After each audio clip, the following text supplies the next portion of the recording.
Let's look at this question. Which of the following is common to gills, lungs, acting as respiratory structures? तो सवाल समझना बहुत जरूरी है बेटा. आप सवाल समझ जाओगे तो आंसर अपने आप आ जाएगा अगर आपने पढ़ा हुआ है तो. सवाल समझना बहुत जरूरी है. जैसे कि डायग्नोसिस बहुत जरूरी है. पता चल जाएगा क्या बीमारी है, फिर दवाई दे देंगे. लेकिन दवाई देने से पहले ये जानना कि बीमारी क्या है वो बहुत जरूरी है. डायग्नोस सही होगा फिर तो आधा आपने जीत लिया. ठीक है. तो बेटा क्वेश्चन समझना जरूरी है. Which of the following is common to gills. Gills lungs जब रेस्पिरेटरी स्ट्रक्चर्स में एक्ट करती हैं तो क्या चीज कॉमन रहती है. देखो बेटा मैं इसको बिल्कुल सिंपल तरीके से बताता हूं. ध्यान रखना, दुनिया का कोई भी ऐसा स्ट्रक्चर, ठीक है, जो रेस्पिरेटरी होगा, तो कैसा होगा, रेस्पिरेटरी होगा, उसकी एकमात्र जो बहुत इंपॉर्टेंट चीज है वो ये होगी, वो पतला हो. क्योंकि मोटे रास्ते से ना यार आप रेस्पिरेशन नहीं करा सकते. ठीक है. तो जो भी रेस्पिरेटरी स्ट्रक्चर होगा वो हमेशा पतला होगा, चाहे वो गिल हो, चाहे वो लंग्स हो, चाहे वो स्किन हो, चाहे वो कुछ भी हो, उसे पतला होना बहुत जरूरी है. दूसरा, जब भी आप एयर को लेके आओगे और अगर ऑर्गेनिज्म में ब्लड नहीं है, जो भी ट्रांसपोर्टिंग फ्लूइड उसकी बॉडी में होगा वो एयर डायरेक्टली उस फ्लूइड में जाएगी. ध्यान से समझना बेटा, ये बड़ा इंपॉर्टेंट कॉन्सेप्ट है रेस्पिरेशन समझने के लिए. कि जब भी आप कोई भी रेस्पिरेटरी स्ट्रक्चर बनाओगे, मैं रेस्पिरेटरी स्ट्रक्चर बना रहा हूं किसका, किसी भी ऑर्गेनिज्म का, तो मैं एक बात ध्यान रखूंगा कि मान लो यहां से एयर आ रही है, तो जहां भी एयर आ रही होगी, जहां भी एयर आएगी, जो भी उसका बैरियर होगा वो हमेशा थिन होगा. थिन लेयर होगी. कैसी लेयर होगी, थिन लेयर होगी एपिथीलिया की. थिन लेयर ऑफ एपिथीलिया ये हर जगह मिलेगी आपको. अब आप कोई भी ऑर्गेनिज्म ले लो, सिंपल से सिंपल स्पंज स्पंज ले लो, सिलेंट्रेट ले लो, सिंपल से सिंपल, या कॉम्प्लेक्स से कॉम्प्लेक्स ह्यूमन जैसा ले लो, जब भी एयर एक्सचेंज होगी पतली लेयर से होगी. क्योंकि मोटी लेयर से एयर को ट्रांसपोर्ट करने में दिक्कत आएगी. अगर मैं यहाँ पे बहुत सारे लेयर बना दूं तो इससे आसानी से रेस्पिरेशन होगी, या एक लेयर होगी तो आसानी से रेस्पिरेशन होगी. इसको पार करना ज्यादा आसान है. तो सीधी सी बात है कि इसको पार करना ज्यादा आसान है, तो लेयर हमेशा कितनी होगी, एक होगी. Is that clear.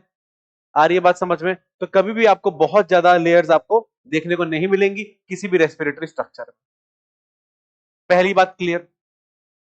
दूसरी चीज, कुछ ऑर्गेनिज्म होते हैं जहां पर क्या होता है कि जब भी एयर आएगी उसके अंदर ब्लड नाम की चीज नहीं होती.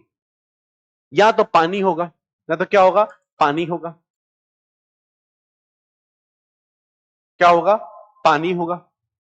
जैसे स्पंज में होता है. किसमें होता है, स्पंजेस में होता है, सिलेंट्रेट्स में होता है. या तो क्या होगा, पानी होगा. तो एयर डायरेक्टली पानी में आ जाएगी, और पानी ही ट्रांसपोर्ट हो रहा है तो सब तक कौन पहुंचा देगा, एयर पानी पहुंचा देगा. अब ये फ्लूइड पानी के बजाय ये फ्लूइड कोई दूसरा फ्लूइड हो सकता है. जैसे कि पैरेनकाइमाइटस फ्लूइड या सीडोसुलोमिक फ्लूइड. पैरेनकाइमाइटस फ्लूइड होता है लिवर फ्लूक में, सीडोसुलोमिक फ्लूइड होता है एस्के हेलमेंथस में. तो वो फ्लूइड होगा, वहां पे वो ट्रांसपोर्टिंग फ्लूइड है, तो एयर उसके अंदर आ रही है, वहां से ट्रांसपोर्ट हो रही है. ह्यूमंस या हायर ऑर्गेनिज्म के केस में ये एयर हमेशा आती है किसके अंदर, ब्लड के अंदर. किसके अंदर, ब्लड के अंदर जाती है. Is that clear. आ रही है बात समझ में. क्लियर. कहां आती है, हायर ऑर्गेनिज्म में ब्लड के अंदर आती है. क्योंकि ट्रांसपोर्टिंग मीडियम कौन है, ब्लड है. ब्लड कौन है, ट्रांसपोर्टिंग मीडियम है. ट्रांसपोर्टिंग मीडियम है. तो ट्रांसपोर्टिंग मीडियम में आपको एयर डालनी होती है. ठीक है ना. तो ट्रांसपोर्टिंग मीडियम तो वहां पे आएगा ही ना, जिससे आपको एक्सचेंज कराना है. तो इसीलिए चाहे कोई भी रेस्पिरेटरी स्ट्रक्चर हो, चाहे वो लंग्स हो, चाहे वो गिल्स हो, एक तो उनकी मेम्ब्रेन पतली होगी और दूसरा वहां पे ब्लड आएगा. दूसरा पे क्या आएगा, ब्लड आएगा. या तो खुला खुला आएगा, ठीक है ना, या तो बंद कैपिलरीज की फॉर्म में आएगा. या तो बंद कैपिलरीज की फॉर्म में आएगा, लेकिन वहां पे ब्लड आएगा, मतलब वो हाईली वैस्कुलर होंगे। क्या होंगे? हाईली वैस्कुलर होंगे। क्लियर है पॉइंट? क्योंकि अगर ब्लड में हम ऑक्सीजन नहीं डालेंगे या एयर नहीं डालेंगे तो क्या फायदा, फिर तो ट्रांसपोर्ट नहीं हो पाएगी। तो पतला होगा और हाईली वैस्कुलर होगा। दुनिया का ऐसा कोई रेस्पिरेटरी स्ट्रक्चर नहीं है जो मोटा हो और वहां ब्लड ना आए, कोई फायदा ही नहीं है। आ रही बात समझ में? क्लियर है पॉइंट? तो याद रखिएगा, चाहे स्किन हो एज अ रेस्पिरेटरी स्ट्रक्चर, चाहे लंग्स हो एज अ रेस्पिरेटरी स्ट्रक्चर, जिसमें स्किन होगी वहां स्किन पतली होगी, जहां लंग्स होगा उसका एपिथेलिया ऑलरेडी पतला होता है, जो गिल्स हैं वो भी पतले ही हैं, और तीनों चीजें हाईली वैस्कुलर होती हैं अगर रेस्पिरेशन होता है। अगर हम स्किन से रेस्पायर नहीं कर रहे, हमारी स्किन उतनी वैस्कुलर नहीं है। अगर फ्रॉग स्किन से रेस्पायर कर रहा है, उसकी स्किन वैस्कुलर है। अगर अर्थफॉर्म स्किन से रेस्पायर कर रहा है, क्यूटेनियस रेस्पिरेशन कर रहा है, उसकी जो क्यूटेनियस लेयर है, जो उसका आउटर बॉडी की लेयर है, वो हाईली कैसी है? वैस्कुलर है। तो हाईली वैस्कुलर होना बहुत ज्यादा क्या है, किसी भी रेस्पिरेटरी स्ट्रक्चर के लिए प्री रिक्विजिट है, बहुत जरूरी है। तो हाई वैस्कुलरिटी बिल्कुल होगी। Simple epithelia for efficient exchange, yes. Multiple layer होगी तो एक्सचेंज प्रॉपर नहीं होगा। और तीसरा, एक्सपोजर टू एयर, बिल्कुल ये होगा, एक्सपोजर टू एयर। एयर को एक्सपोजर नहीं होगा तो फिर क्या फायदा?